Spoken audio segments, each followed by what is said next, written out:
Alig sa iyong anak ay pagkalooban mong makapagwaksi ng lahat ng salungat sa ngalang Kristiyanong sa iyo'y tinanggap, upang ito'y talagang mapangatawan ng ganap. Sa pamagitan ng Jesucristo kasama ng Espiritu Santo, magpasawalang hanggan. Amen.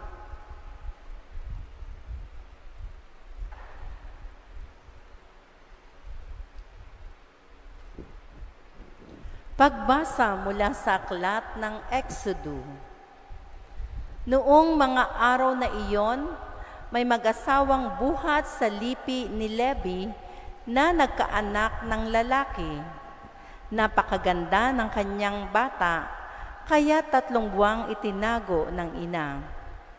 Nang hindi na ito maaaring itago pa, kumuha siya ng isang basket na yari sa tangkay ng tambo at pinahira na alkitran. Pagkatapos, isinilid niya rito ang bata at inilagay sa talahiban sa gilid ng ilog. Ang ate naman ng bata ay lumagay sa di kalayuan upang tingnan kung ano ang mangyayari. Naliligo noon sa ilog ang anak na babae ng Faraon. Natanaw niya ang basket, kaya't ito'y ipinakuha sa kanyang katulong na naglalakad-lakad naman sa tabing ilog.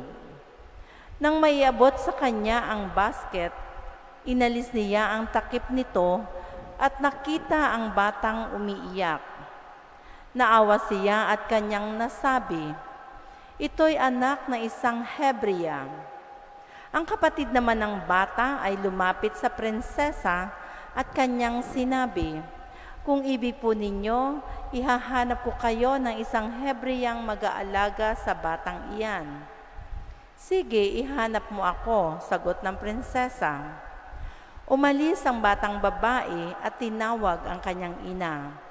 Nang dumating ito, sinabi ng prinsesa, "Alagaan mo ang batang ito at uupahan kita." Kinuha ng ina ang bata at inalagaan. Nang malaki na ang bata, dinala siya ng kanyang ina sa prinsesa at siya'y itinuring na anak nito. Sinabi niya, "Napulot ko siya sa tubig, kaya Moises ang ipapangalan ko sa kanya." Nang binata na si Moises, dinalaw niya ang kanyang mga kababayan at nakita ang hirap na tinitiis ng mga ito dahil sa mabibigat na gawain. Nakita pa niyang sinakta na isang Ehipsyo ang isang Hebreo. Lumingalinga siya. Nang walang makitang tao, pinatay niya ang Ehipsyo at ibinaon sa buhangin. Nagbalik siya kinabukasan at may nakita siyang 2 Hebreong nag-aaway. Tinanong niya ang may kasalanan, "Bakit mo sinasaktan ang kapwa mo Hebreo? Sino ang nagbigay sa iyo ng kapangyarihang mga siwa at humatol sa amin? Papatayin mo rin ba ako tulad ng ginawa mo sa Ehipsyo?" Ganting tanong nito sa kanya. Natakot si Moises nang marinig niya ito at noon niya nalaman na may nakakita pala sa ginawa niya sa Ehipsyo. Nakarating ang balita kay Faraon kaya't ibig niyang ipapatay si Moises. Ngunit ito'y nakatakas at nakarating sa Madian. Ang salita ng Diyos. Salamat sa Diyos. Dumulog tayo sa Diyos upang mabuhay ng lubos. Dumulog tayo sa Diyos upang mabuhay ng lubos. Lumulubog ako sa burak at putik at sa malaking along nagngangalit. Dumulog tayo sa Diyos upang mabuhay ng lubos. At sa ganang akin, ako'y dadalangin sa iyo, o poon sana iyong dinggin sa mga panahon na iyong ibigin, dahil sa dakilang pag-ibig sa akin ay iyong pangakong pagtubos ay sundin. Dumulog tayo sa Diyos upang mabuhay ng lubos. Naghihirap ako at mahapdi ang sugat. O Diyos, itayo mo, ako ay iligtas. Pupurihin ng Diyos, aking aawitan, dadakilain ko't pasasalamatan. Dumulog tayo sa Diyos upang mabuhay ng lubos. Kung makita niya itong mga dukha, sila ay sasamba sa laki ng tuwa. Dinirinig ng Diyos ang may kailangan, lingkod na bilanggoy, di nalilimutan. Dumulog tayo sa Diyos upang mabuhay ng lubos.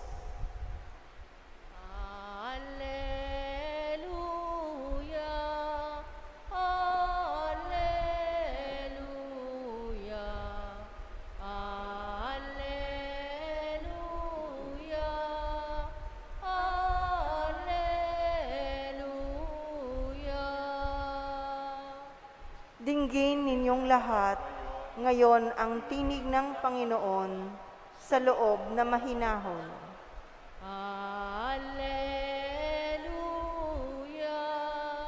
Alleluia,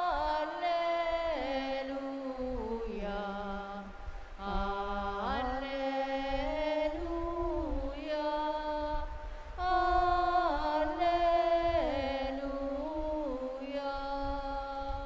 Sumainyo ang Panginoon. At sumainyo rin Ang mabuting balita ng Panginoon ayon kay San Mateo. papuri sa iyo, Panginoon.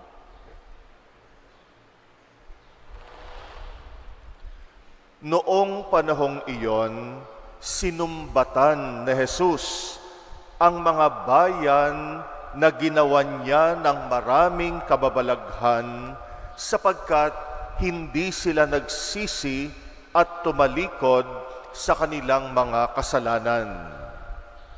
Kawawa ka, Corazin! Kawawa ka, Bethsaida! Sapagkat kung sa Tiro at Sidon ginawa ang mga kababalaghang ginawa ko sa inyo, malaon na sanang nagdaramit ng sako at nauupo sa abo ang mga taga roon upang ipakilalang sila'y nagsisisi. Ngunit sinasabi ko sa inyo, sa araw ng paghuhukom ay higit na mabigat ang sasapitin ninyo kaysa sasapitin ng mga taga Tiro at Sidon. At ikaw, Kapernaum, ibig mong mataas hanggang sa langit, ibabagsak ka sa Hades na impyerno. Sapagkat kung sa Sodoma ginawa ang mga kababalaghang ginawa rito sa inyo, sana ay nanatili pa ito hanggang ngayon. Ngunit sinasabi ko sa inyo, sa araw ng paghuhukom ay higit na mabigat ang ipaparusa sa inyo kaysa dinanas ng Sodoma. Ang mabuting balita ng Panginoon. Pinupuri ka namin, Panginoong Hesukristo. Sa unang pagbasa natin, patuloy nating pinakikinggan ang aklat ng Exodo. At yung pagbasa natin ngayon, yung pagsilang ni Moises at yung madrama na kwento ng kanyang kabataan. Kung paano siyang ipinanganak, sinubukang iligtas ng kanyang mga magulang dahil yung Faraon pinapatay ang mga sanggol na Ebreo, yung mga lalaking sanggol, at kinalaunan ay natuklasan, nakuha ng prinsesa ang sanggol na si Moises na nilagay sa basket at pinaalagaan sa mismong nanay nito hanggang sa siya'y lumaki. Itong si Moises ang magiging kasangkapan ng Diyos para palayain ang kanyang bayan na inaalipin noon sa Ehipsyo. Ganong kamahal ng Diyos ang Israel. Bagamat siya ang pinakamaliit sa lahat ng mga bansa, ito yung bansang api-apihan, inaalipin, pero yung Israel, ang pinili ng Diyos. Siya, ang bayang ito, ang kanyang magiging bayan ng Diyos. Ituturing na mga anak ang mga Israelita. Kaya naman sa ating ebanghelyo ngayon, masama ang loob ni Jesus dahil naparito siya upang ihatid ang mabuting balita. Pinagbabalik loob niya sa Diyos ang mga nahiwalay sa kanya sa pagkakasala. Gumawa siya ng mga kababalaghan. Sinusumbatan niya yung mga lunsod na kinabibilangan ng mga Hudyo, ng mga Israelita. Ito yung Corazin, Bethsaida at Capernaum. Ito'y mga lunsod kung saan naninirahan ang mga Israelita, ang mga Hudyo. Ang malungkot, matapos gumawa si Jesus doon ng kababalaghan, mga milagro, matapos niyang ipangaral ang mabuting balita at salita ng Diyos, hindi sila nagsisi. Sila pa naman ang bayan ng Diyos, napapabilang pa naman sila sa mga anak ng Diyos. Kaya nga malaki ang kalungkutan ni Jesus.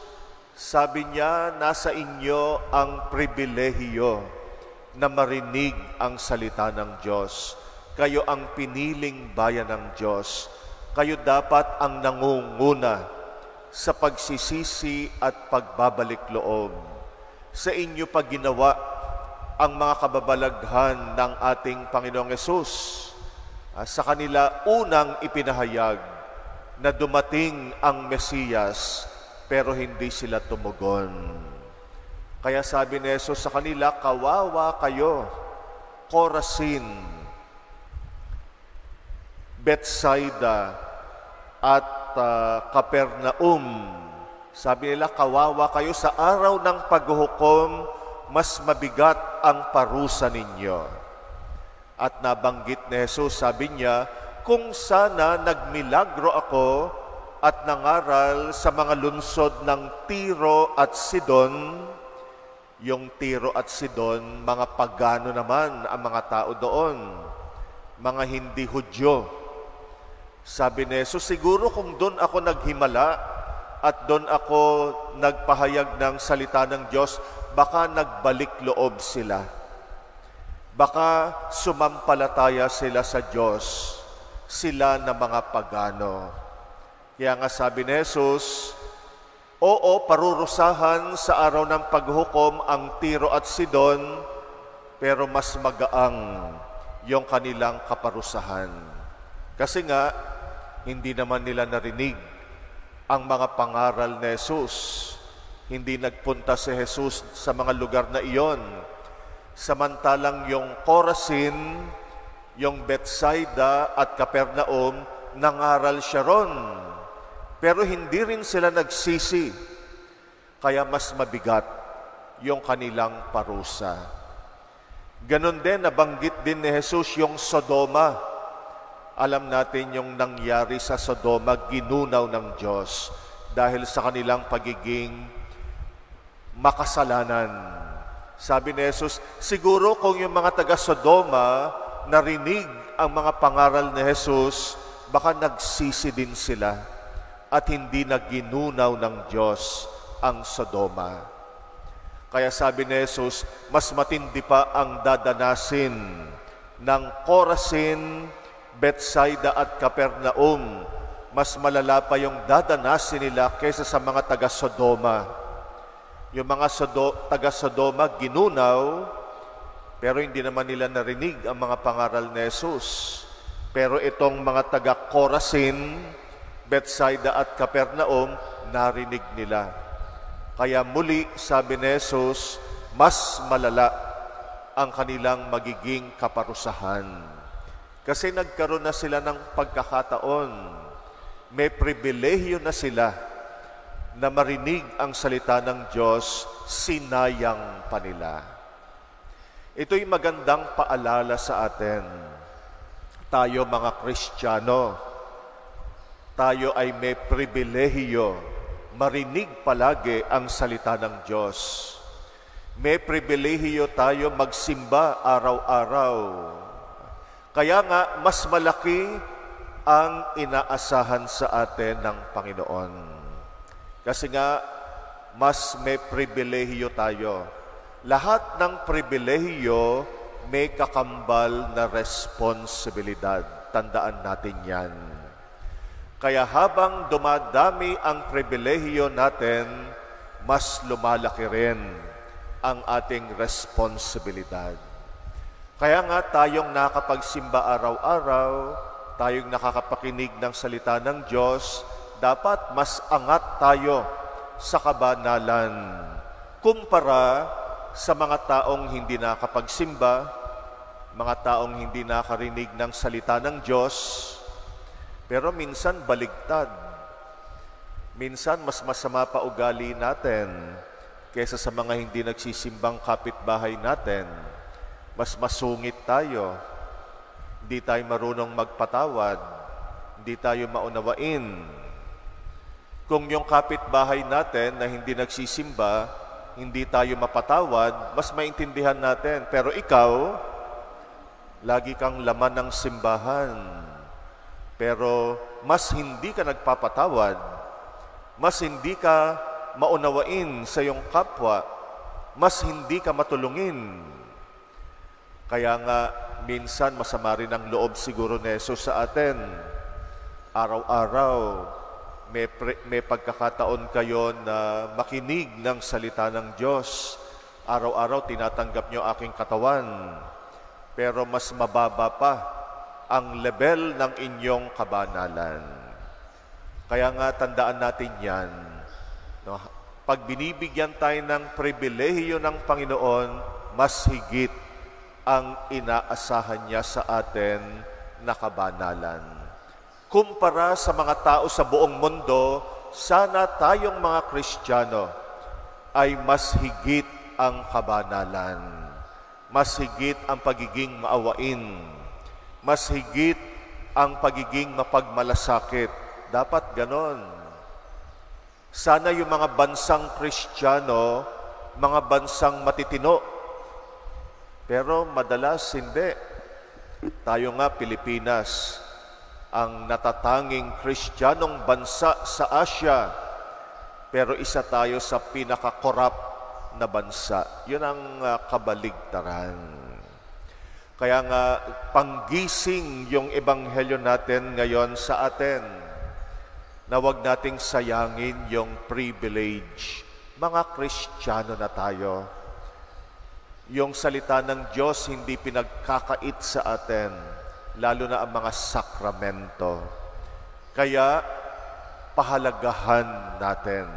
Talagang pakinggan at isabuhay natin ang salita ng Diyos. Huwag na nating hintayin na bawiin ng Diyos lahat ng binigay niya sa atin. Katulad ng nangyari sa Israel. Kaya nga kung yung pribilehiyo na binibigay sa iyo di mo pinapahalagahan, babawiin sa iyo. Mawawala sa iyo kung ano yung ibinigay na sa iyo bilang regalo at biyaya ng Diyos. Pahalagahan natin ang pananampalataya natin at gamitin natin ang ating pananampalataya para mas lalo tayong maging banal sa harap ng lahat ng mga tao.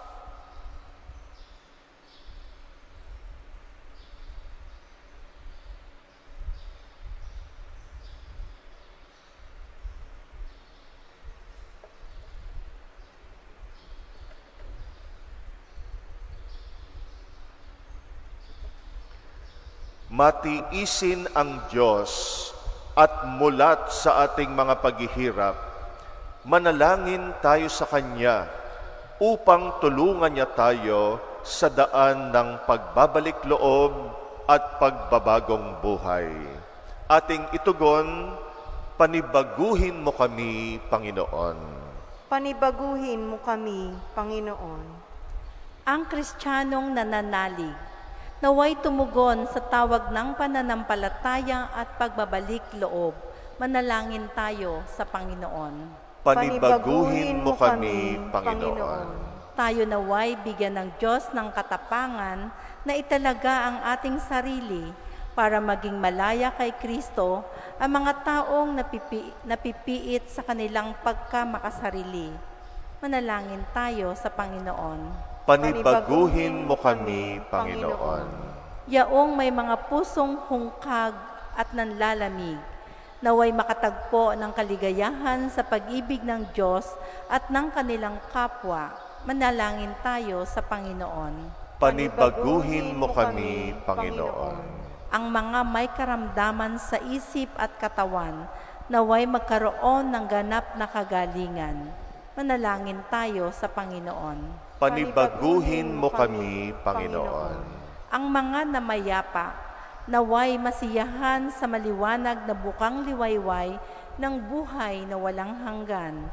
Manalangin tayo sa Panginoon. Panibaguhin mo kami, Panginoon. Tahimik nating idalangin ang mga personal nating kahilingan.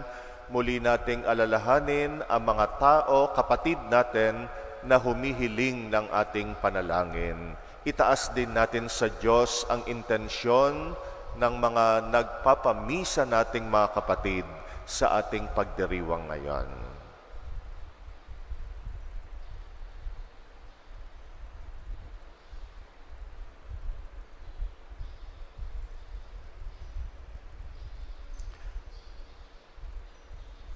Panginoon, tumugon nawa kami sa paanyaya ng salita mo sa amin na magbalik loob sa iyo. Huwag nawa naming sayangin ang mga pribilehiyo at mga biyaya mo sa amin bilang mga anak ng Diyos.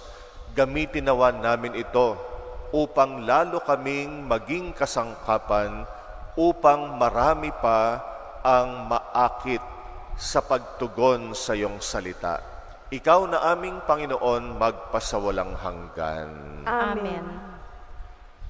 Handog namin sa iyo, Ama, ang tinapay at alak na ito.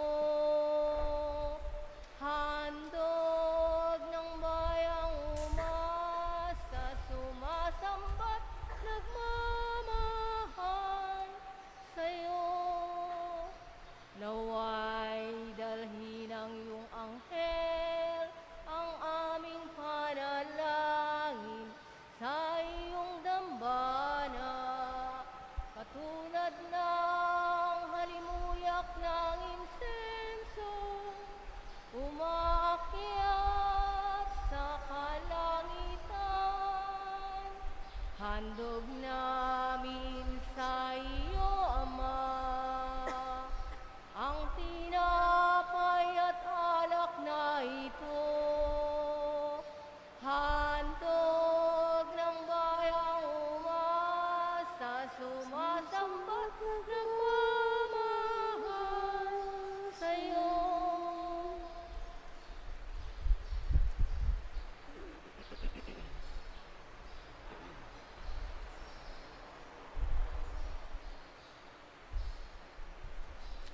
Manalangin kay mga kapatid upang ang paghahain natin kalugdan ng Diyos amang makapangyarihan. Tanggapin nawa ng Panginoon itong paghahain sa iyong mga kamay, sa kapurihan niya at karangalan, sa ating kapakinabangan at sa buong sambayanan niyang banal. Ama naming lumikha, tunghayan mo ang mga alay ng iyong sumasamong sambayanan at tanggapin mo ang mga ito upang madagdagan ang iyong kabanalan sa mga nananalig na tunay sa pamagitan ni Jesucristo kasama ng Espiritu Santo magpasawalang hanggan. Amen. Sumainyo ang Panginoon. At sumainyo rin. Itaas sa Diyos ang inyong puso at diwa. Itinaas na namin sa Panginoon. Pasalamatan natin ang Panginoong ating Diyos. Marapat na siya ay pasalamatan. Ama naming makapangyarihan, tunay ngang marapat na ikay aming pasalamatan. Pinagbibigyan mong ito'y aming maihayag, kahit na ito'y walang anumang maidaragdag sa kadakilaang sa'yo'y likas. Sa pagpupuri namin ang nakikinabang, ay kami ring iyong pinakikiharapan sa pamagitan ng anak mong minamahal. Kaya kaisa ng mga anghel na nagsisiawit ng papuri sa iyo, nang walang humpay sa kalangitan kami nagbubunyi sa iyong kadakilaan. Santo, Santo, Santo, Panginoong Diyos ng mga hukbo, napupuno ang langit at lupa ng kadakilaan mo. Hosana sa kaitaasan. Pinagpala ang naparirito sa ngalan ng Panginoon. Hosana sa kaitaasan. Ama naming banal, ikaw ang bukal ng tanang kabanalan. Kaya't sa pamagitan ng iyong Espiritu, gawin mong banal ang mga kaloob na ito pang para sa amin ay maging katawan at dugo ng aming Panginoong Jesucristo. Bago niya pinagtiis ang kusang loob na maging handog, hinawakan niya ang tinapay, pinasalamatan kanya, pinaghati-hati niya yon. Iniabot sa kanyang mga alagad at sinabi, tanggapin ninyong lahat ito at kanin, ito ang aking katawan na ihahandog para sa inyo.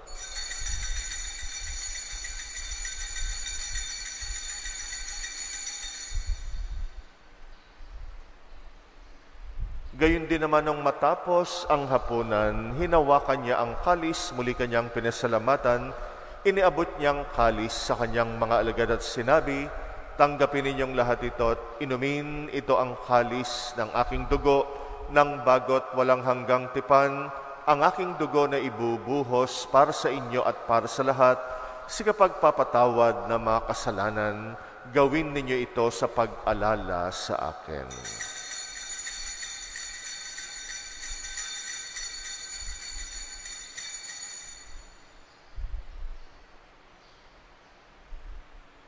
Ang misteryo ng pananampalataya. Si Kristo ay gunitain, sarili ay inihain, bilang pagkait inumin, pinagsasaluhan natin, hanggang sa siya'y dumating. Ama, ginagawa namin ngayon ang pag-alala sa pagkamatay at muling pagkabuhay ng iyong anak. Kaya't inaalay namin sa iyong tinapay na nagbibigay buhay at ang kalis na nagkakalob ng kaligtasan.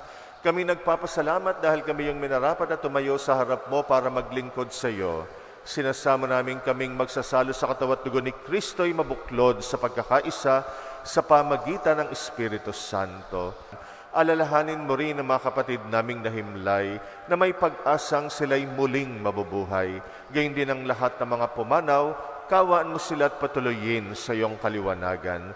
Kawaan mo at pagindapatin kaming lahat makasalo sa iyong buhay na walang wakas, kaysa ng mahal na Birheng Maria na ina ng Diyos, ng kabiyak ng puso niyang si San Jose, kaysa ng mga apostol at ang lahat ng mga banal na namuhay dito sa daigdig ng kalugod-lugod sa iyo.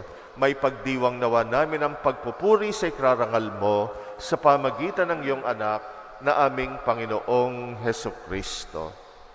Sa pamagitan ni Kristo, kasama niya at sa Kanya, lahat ng parangal at papuri ay sa iyo, Diyos amang makapangyarihan, kasama ng Espiritu Santo, magpasawalang hanggan.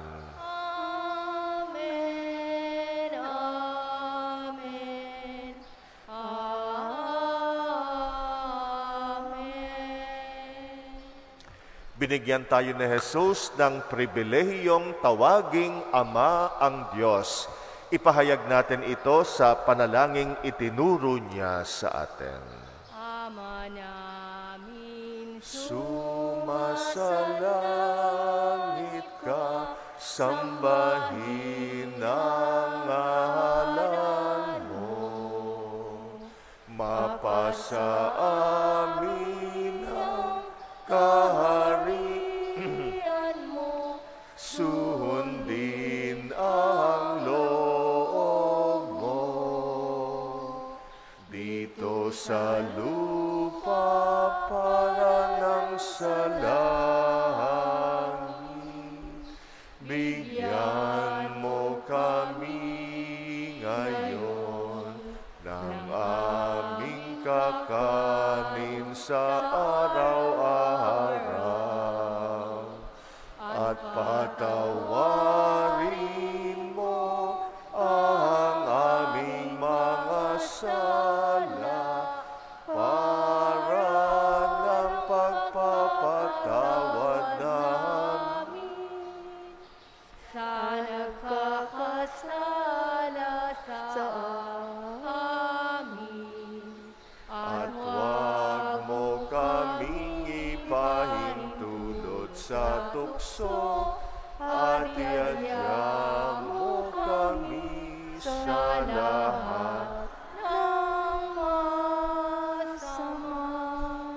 Hinihiling naming kami yadya sa lahat ng masama, pagkalooban ng kapayapaan araw-araw, iligtas sa kasalanan, ilayo sa lahat ng kapahamakan, samantalang aming pinananabikan ang dakilang araw ng pagpapahayag ng tagapagligtas naming Seso Kristo. Sapagkat iyo ang kaharian at ang kapangyarihan at ang kapurihan magpakailanman. Amen. Panginoong Jesucristo, sinabi mo sa iyong mga apostol, kapayapaan ang iniiwan ko sa inyo, ang aking kapayapaan ang binibigay ko sa inyo. Tunghayan mo ang aming pananampalataya, huwag ang aming pagkakasala. Pagkalooban mo kami ng kapayapaan at pagkakaisa, ayon sa iyong kalooban, kasama ng Espiritu Santo, magpasawalang hanggan. Amen. Ang kapayapaan ng Panginoon ay laging sumainyo. At sumainyo rin. Magbigayan kayo ng kapayapaan sa isa't isa. Peace be with you.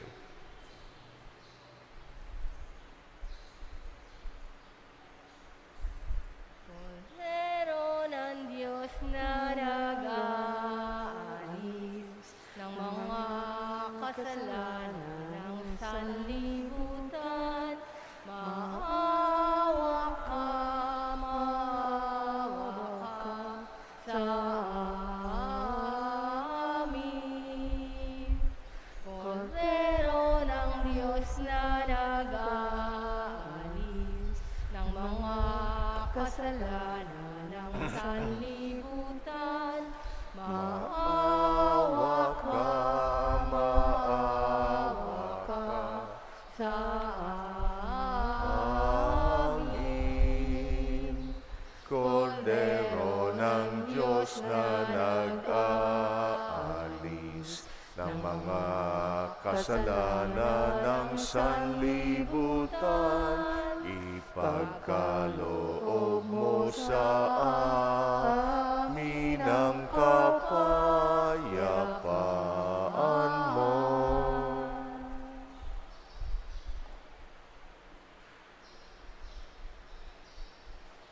Narito ang kordero ng Diyos na nag-aalis ng mga kasalanan ng sanlibutan, mapalad ang mga inaanyayahan sa kanyang piging. Panginoon, hindi ako karapat-dapat na magpatuloy sa iyo, ngunit sa isang salita mo lamang ay gagaling na ako.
hanggang sa dulo ng dagat. Walang makikitang tulad mo. Libutin man ang mundong ito, sikaping makamtan ang pangarap ko. Ngunit ngayon at kailan pa man, walang makikitang tulad mo. Ikaw ang buhay, tanging ligaya, munti kong alay, papurit pagsamba sa iyo, Jesus, Panginoon, tagapagligtas, pag-ibig ng Ama. Ikaw ang buhay, tanging ligaya, munti kong alay, papurit pagsamba sa iyo, Jesus, Panginoon, tagapagligtas, pag-ibig ng Ama.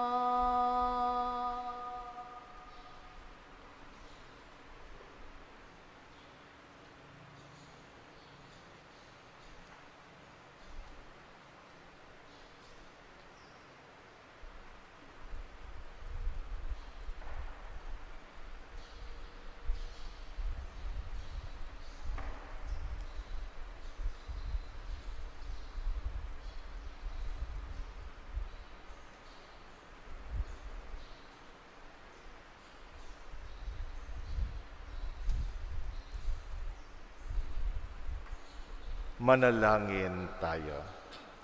Ama naming mapagmahal, kaming mga pinagsalo mo sa piging na banal, ay makatanggap nawa ng bungang karagdagan ng iyong pagliligtas na aming ipinagdiriwang.